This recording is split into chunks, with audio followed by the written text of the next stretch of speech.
For years now, FNAF fans have debated one burning question, no pun intended. How did Springtrap really escape the fire in FNAF 3? Was it pure luck, or was it something far more sinister and meticulously planned? And after the fire, what even happened to him? How did he turn from this to this? You see, one thing which has always bugged me is how he actually survives the fire in FNAF 3, but dies in the fire of FNAF 6. You see, in the nightmare ending of FNAF 6, it shows us a newspaper stating that Fazbear Frights has been burned down. But upon brightening the image in the center, Springtrap will be seen behind the Freddy Fazbear minifigure, revealing that he did in fact survive the fire.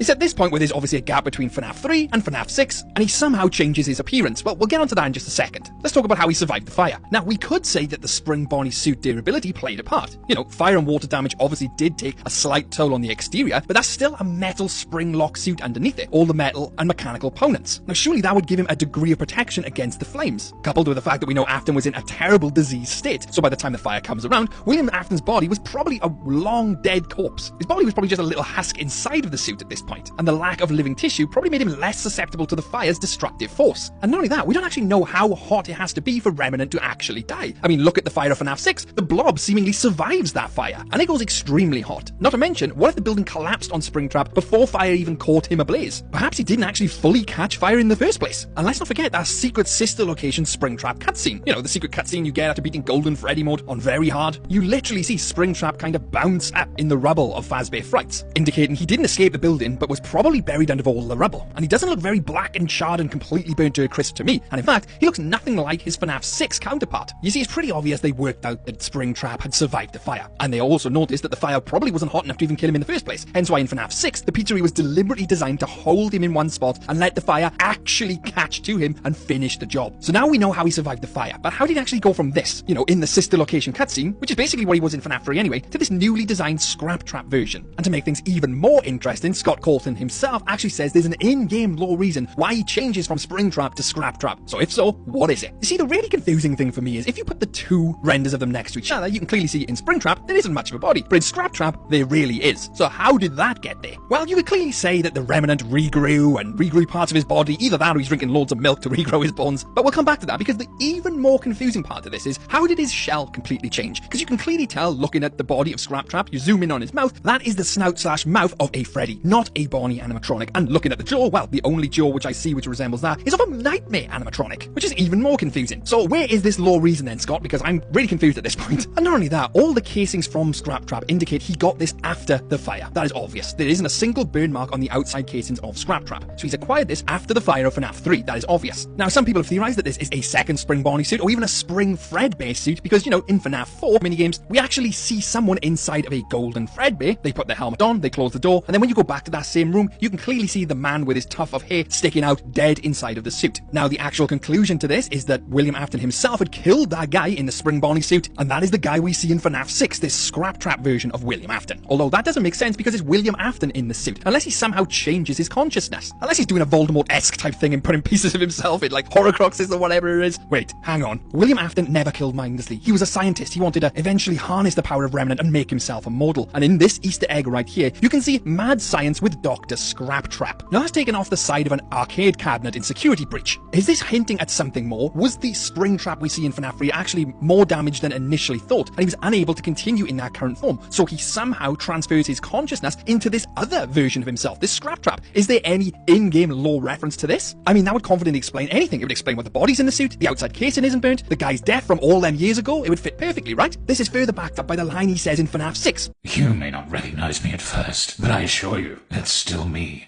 The fact that he felt he even had to recognize and mention that clearly indicates he knows he looks different. His appearance is something which no one would recognize, indicating it wasn't him. This is someone else. He's just transferred himself into this new Scrap Trap costume. Because it's not the original William Afton. It's a different person entirely inside of that old costume we see many moons ago. I mean, if he can transfer, or people can transfer their consciousness into the digital world in FNAF, then come back out and believe they're killers when they're not, Vanny, Gregory, GGY, surely he can actually transfer his consciousness into this other machine, this other spring-lock costume, which just so happens to have a human being dead inside of it. But hang on, here's a really confusing bit. I covered this a few weeks back in to do with their attacks. In FNAF 6 and the way Springtrap/Scrap Trap attacks, just before he does attack, you can hear this.